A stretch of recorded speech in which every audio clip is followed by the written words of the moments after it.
السلام عليكم ورحمة الله تعالى وبركاته. أعوذ بالله من الشيطان الرجيم. بسم الله الرحمن الرحيم. الحمد لله رب العالمين، وصلى الله وسلم وبارك على أشرف المخلوقين سيدنا وحبيبنا محمد صلى الله عليه وعلى آله وأصحابه أجمعين. Inshallah, we'll be starting a new surah today, Surah Al-Mulk.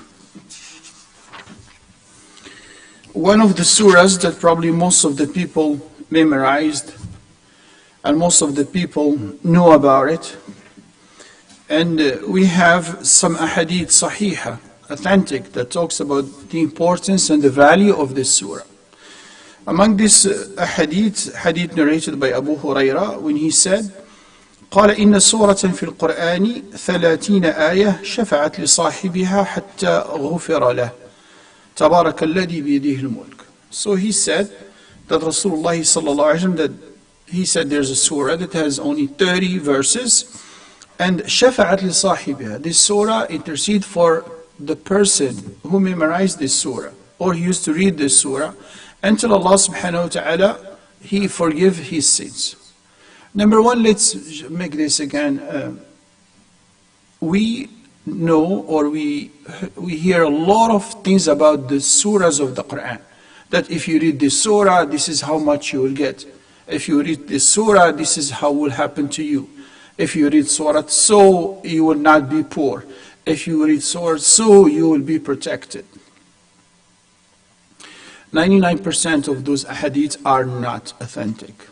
99% of the ahadith are even mawdu'a, fabricated. Fabricated means somebody made up those ahadith. And if you say, why they made up those ahadith, isn't that something wrong? Yes, it is completely wrong, is unacceptable. And the Prophet ﷺ said, subhanallah, من كذب عني متعمدا فليتبوأ مقعده من النار. Anyone who lie on my behalf, he should choose his place in the hellfire. You may say, then why those people used to do such? So some with good intention, when they see the society are being deviated and they try to encourage them, bring them to the masjid, bring them to the Islam, encourage them to the Quran, they don't find anything, probably that's lack of knowledge. What they will say, they will make up those ahadith. They say, oh, you see this surah, if you memorize it, this is how Allah subhanahu wa ta'ala will.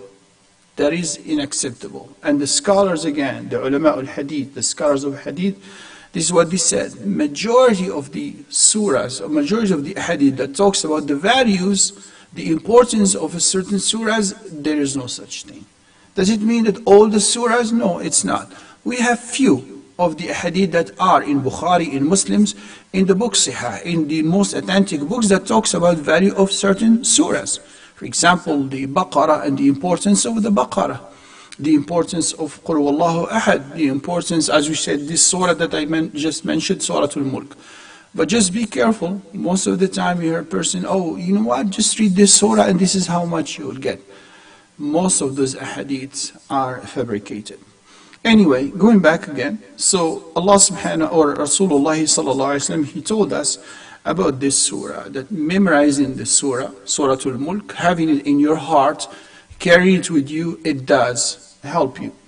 Even some ahadith that talks about the qabr, the grave, and how this surah in the grave will give protection to the person who is continuously reading this surah, memorizing this surah, subhanallah.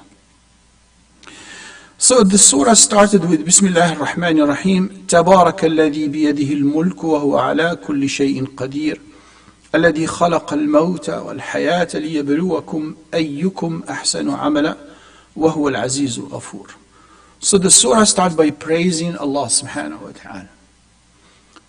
Praising Allah subhanahu wa ta'ala. And we know from the hadith of Rasulullah sallallahu alayhi wasallam that praising Allah subhanahu wa ta'ala is supposed to be the first thing that you start anything with. Or whenever you want to ask Allah subhanahu wa ta'ala, start by praising Him. Rasulullah once was in the masjid and he heard someone asking Allah subhanahu wa ta'ala, oh Allah, give me, oh Allah, do this, oh Allah. And there's nothing wrong with that. But then what he said, Rasulullah, استعجل هذا. This person is rushing what he wants. And then he said, if any person among you, he wants to ask Allah subhanahu wa ta'ala for anything, first he should start by praising Allah subhanahu wa ta'ala. Then send in salat on Muhammad sallallahu alayhi wa sallam. Then ask whatever you want to ask for. And then, probably, which is the best thing, also closing with praising Allah subhanahu wa ta'ala. Some of the scholars were very smart and to analyze this and give the reason. They said, whenever you praise Allah, that is always something acceptable by Allah subhanahu wa ta'ala, that you're praising Him because it's a fact. Right?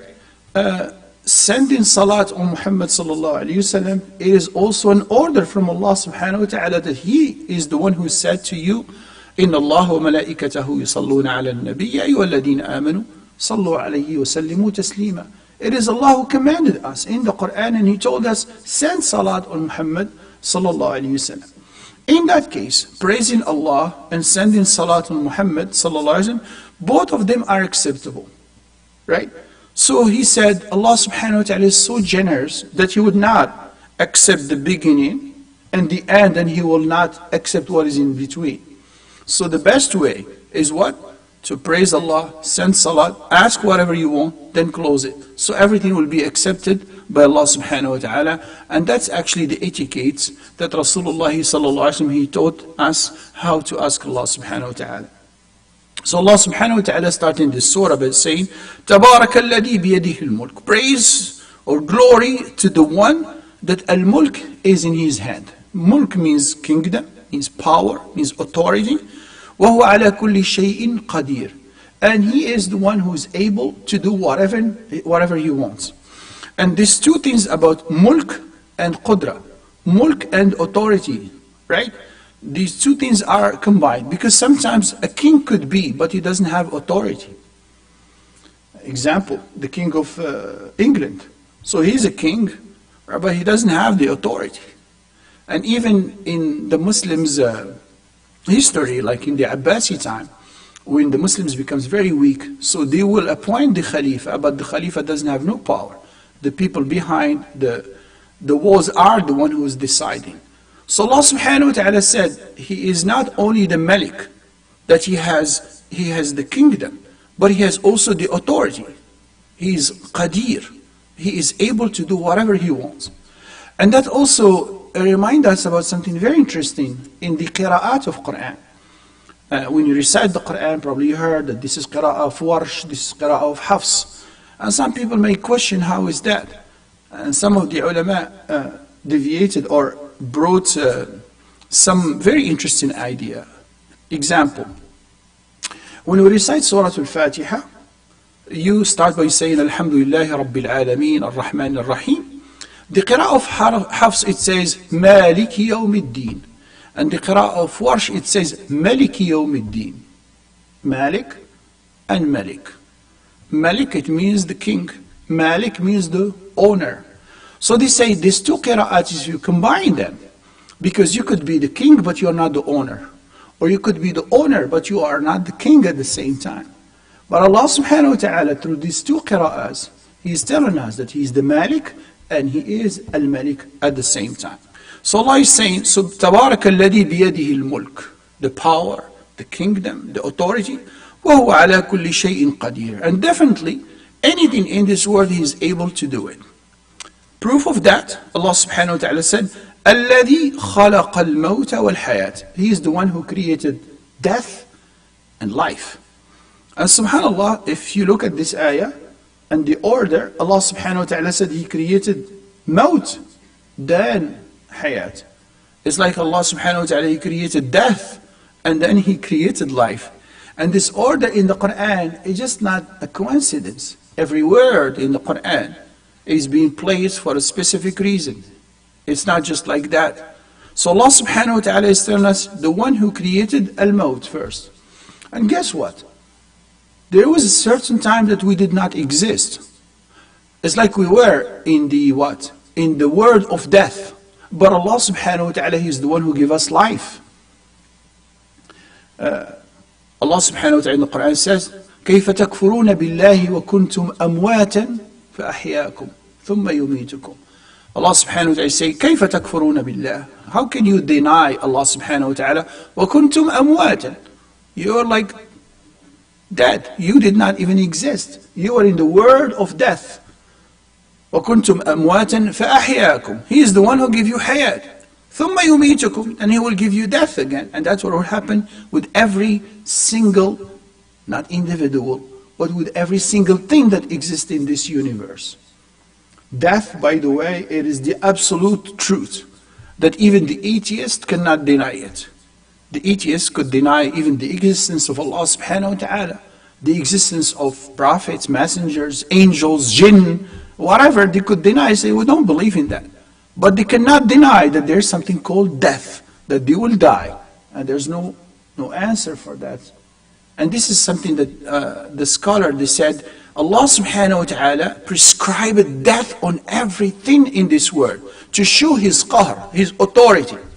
That no one, whoever, it could be a prophet, a messenger, an angel, imagine, even the angel of death will die. Even Jibreel alayhi salam will die. Even the angels called Hamalatul Arsh, the carriers of the Arsh of Allah subhanahu wa ta'ala, will die.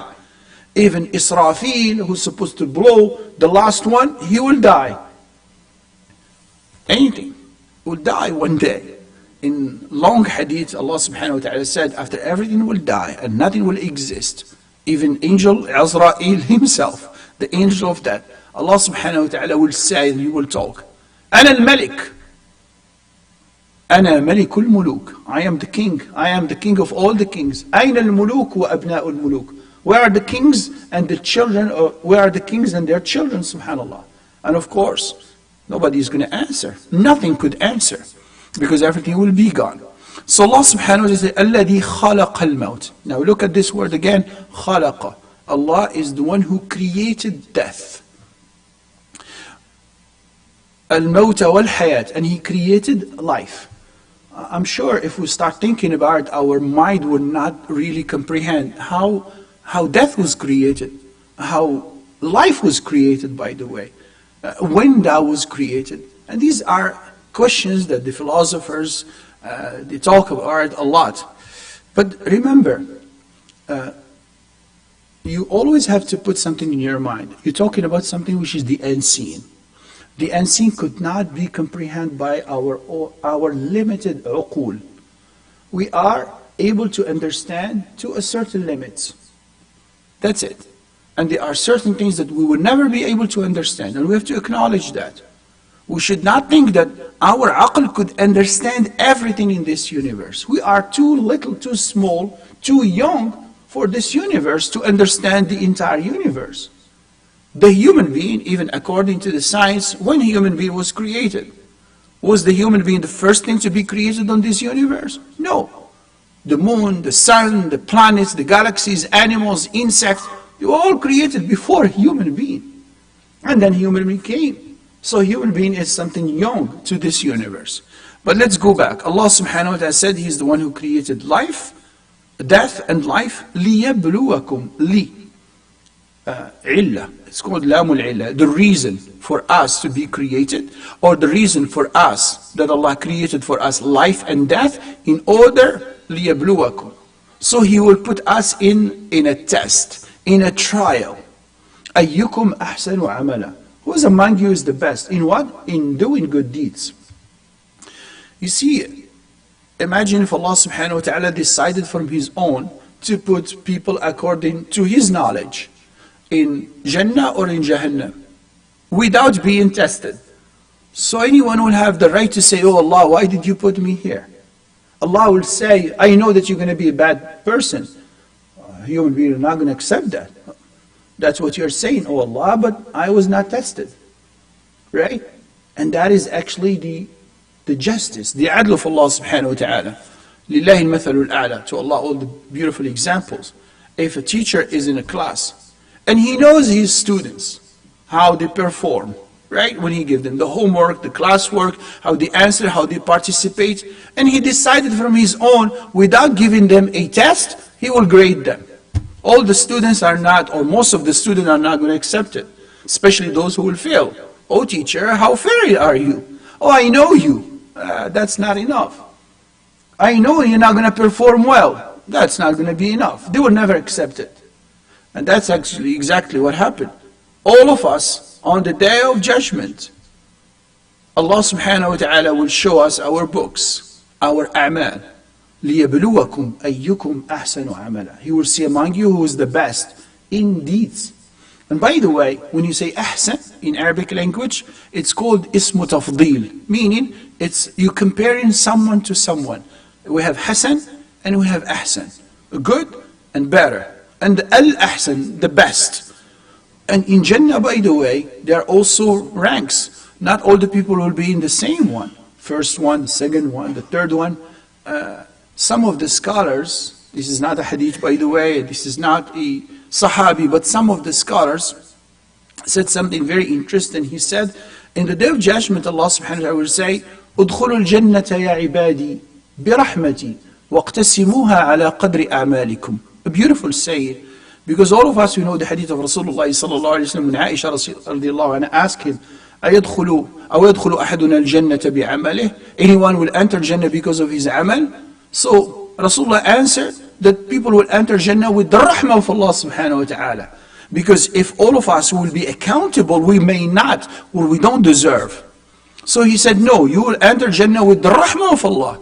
And then she asked Aisha, such an interesting, our mother, she said, oh, hatta anta ya Rasulullah, even you, O Rasulullah, sallallahu alayhi wa sallam, قال, he said, hatta ana illa an yataghammadani Allahu bi rahmatih. Even me, except if Allah subhanahu wa ta'ala give me His mercy. The reason, if Allah subhanahu wa ta'ala wants to put each one of us accountable for every little small ni'mah that you are enjoying, you will not be qualified to enter Jannah. Ni'mah of basar, ni'mah of hearing, ni'mah of thinking, ni'mah of feeling, ni'mah of whatever. How are you going to pay? You cannot pay. But you enter Jannah with His rahmah. But then Jannah, it's according to your deeds. First Jannah, second one, third one, and so on. And that's why, again, a very interesting story from one of the Sahaba of the Prophet Muhammad sallallahu alaihi wasallam. This Sahabi, his name is not really being mentioned in most of the books, but you say a Sahabi. And that shows us also the rank of the people in Jannah. But shows us also how those people, the Sahaba, used to think about Rasulullah so much.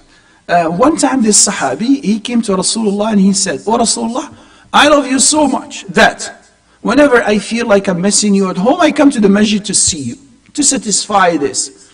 But today I was home by myself and I started thinking and I said to myself, okay, now you could see Rasulullah, but in the hereafter, you may not be able to see him, but because you're not going to be in the same place like him. He's going to be in the highest level of Jannah, but you probably hardly will be in the first one." It's a question. It's a question from that servant, that's Sahabi, that he said to Rasulullah, I know where I'm going to be. Inshallah I will be in Jannah, inshallah, with the rahmah of Allah subhanahu wa ta'ala, but my level will not be there. And Rasulullah sallallahu alayhi wa sallam, but that shows you how much love these people they had. That they're thinking even about the hereafter. Am I going to be with my beloved one, Muhammad sallallahu alayhi wasallam, or am I not going to be with him? And that's very emotional. And Rasulullah sallallahu alayhi wasallam was quiet. He didn't say anything until the ayah was revealed to him.